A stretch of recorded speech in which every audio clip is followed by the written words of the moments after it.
السلام علیکم میرے عزیز و اقارب، میرے عزیزوں میں ہوں افتخار رفیع، اور میں آپ کو بتاؤں کہ ریس کورس لاہور کا ایک بہت پرانا پارک ہے جہاں جاگنگ ٹریک لاہور میں سب سے پہلے بنا تھا، اور میں وہاں عرصہ 22 سال سے واک کر رہا ہوں۔ میں آپ کو 15 سال پرانی تقریباً ایک بات سناتا ہوں۔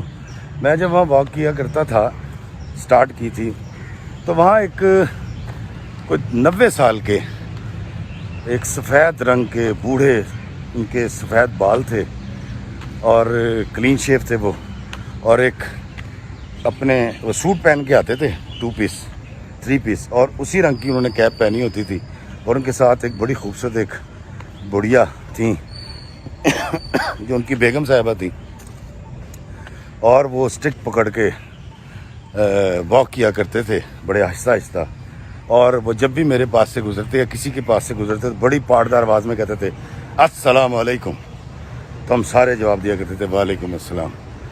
تو میں ان کے بارے میں سوچا کرتا تھا یہ بزرگوار کون ہے اور مجھے سلام کیوں کرتے ہیں۔ میرے اندر یہ ایک سوال پیدا ہو گیا، تجسس پیدا ہو گیا۔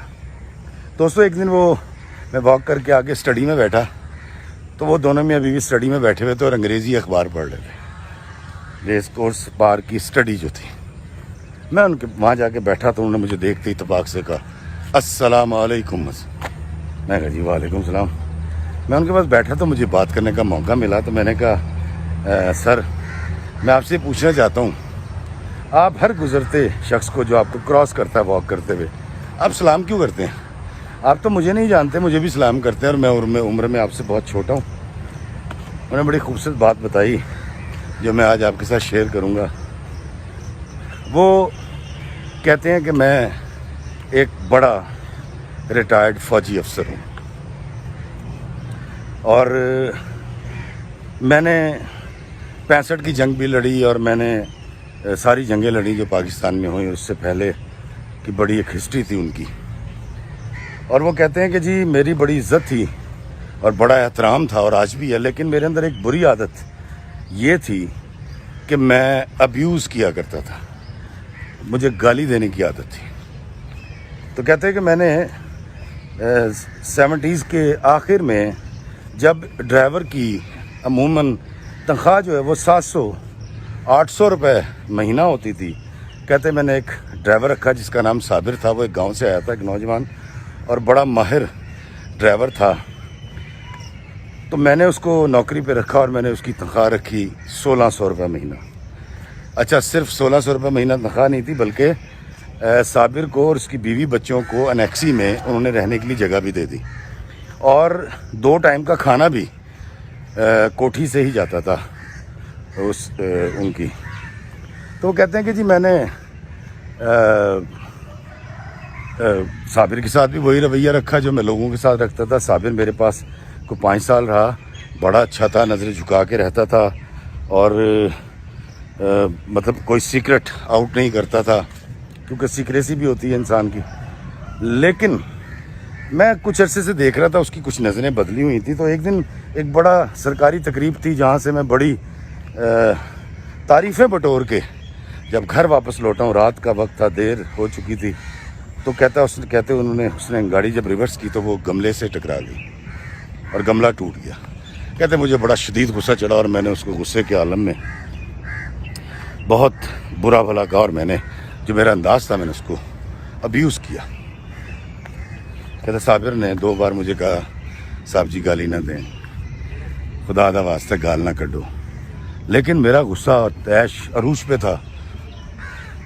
میرا یہ جوانی کا بھی پیک ٹائم تھا، اور میرا یہ کریئر کا بھی پیک ٹائم تھا۔ تو کہتے جی میں نے اس کو برا بھلا کہا، اور اس نے میرے آگے چابی کی۔ انہوں نے کہا صاحب جی آپ دوسرے ڈرائیور کا بندوبست کر لیں، اور میں آپ کے ساتھ کام نہیں کر سکتا۔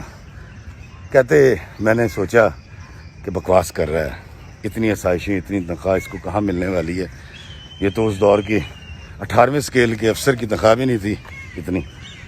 تو کہتے میں نے اس کو کہا دفع ہو جاؤ، اور وہ چلا گیا۔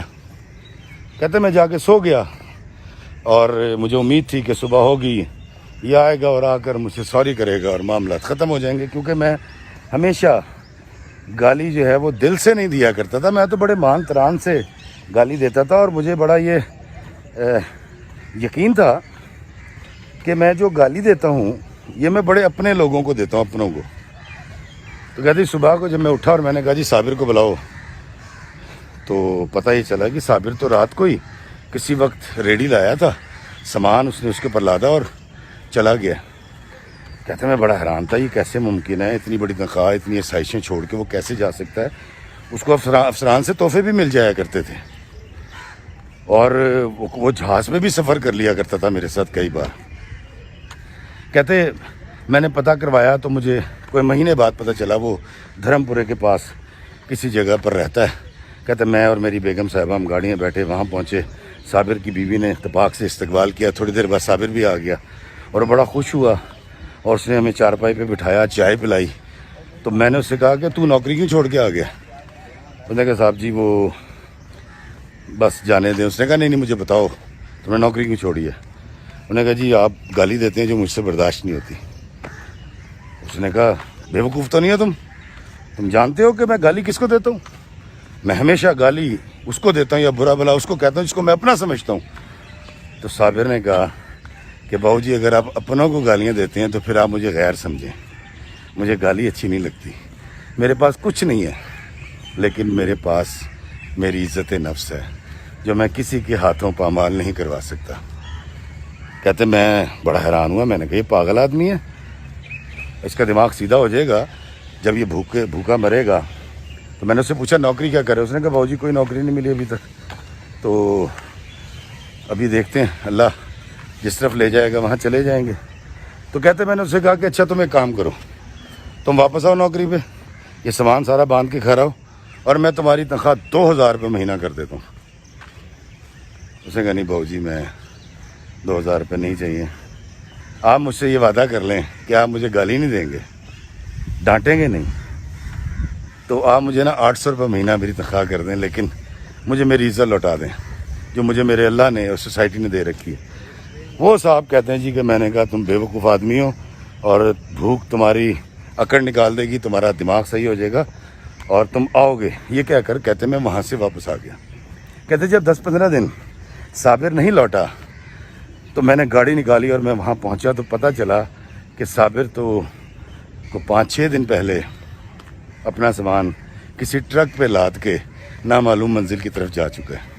کہتے اس کے بعد میں نے جب اپنے دائیں بائیں نظر دوڑائی اور میں نے اپنے کچھ سبارڈینیٹ سے اور اپنے ساتھ کام کرنے والے چھوٹے لوگوں سے یا رشتہ داروں سے میں نے جب پوچھا کہ سچ سچ بتانا کہ میں نے صابر کے ساتھ زیادتی کی, تو سب نے کہا ہاں جی بالکل زیادتی کی. اور کچھ لوگوں کا یہ بھی کہنا تھا کہ ہم آپ کو کہتے نہیں ہیں جو صابر کہہ گیا, اور ہمیں بھی آپ کی گالی اور اس طرح بات کرنا اس طرح ڈانٹنا اچھا نہیں لگتا. دوستو وہ بزرگوار ان کی آنکھوں میں گلیر تھی اور وہ کہتے ہیں کہ میں پچھلے 40 سال سے بلکہ 50 سال سے صابر کو ڈھونڈتا پھر رہا ہوں, اور میرے ارد گرد جتنے بھی صابر تھے جو میرے رشتہ داروں کی شکل میں تھے, سبارڈینیٹ تھے, ہمسائے تھے یا راہگیر تھے, میں تمام کی عزت نفس کا بہت خیال کرتا ہوں. اور مجھے یہ بات بڑی اچھی طرح سمجھ آ گئی ہے کہ انسان کو عزت چاہیے, احترام چاہیے, توقیر چاہیے. تو بیٹا اس لیے میں جب بھی تمہارے پاس سے گزرتا ہوں تو میں تمہیں سلام کر کے جاتا ہوں, اور اگر تمہیں کہیں صابر ملے تو تم اس سے کہنا کہ جو میں اس وقت نہیں کہہ سکا اب کہتا ہوں, میں تم سے معافی کا خواستگار ہوں.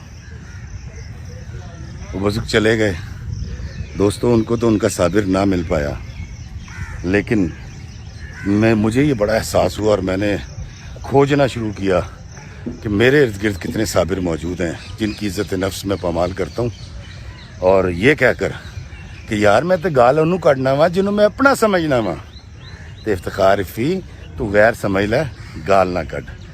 تو اللہ تعالیٰ مجھے اپنے گرد گرد کے صابروں کی عزت, توقیر اور تکریم کرنے کی توفیق عطا فرمائے, کیونکہ آقا دو جہاں سرکار مدینہ کا فرمان ہے کہ انسان کا دل دکھانا سب سے بڑا گناہ ہے. اللہ ہمیں آسانیاں عطا فرمائے اور آسانیاں تقسیم کرنے کا شرف عطا فرمائے. آمین. السلام علیکم ورحمۃ اللہ وبرکاتہ.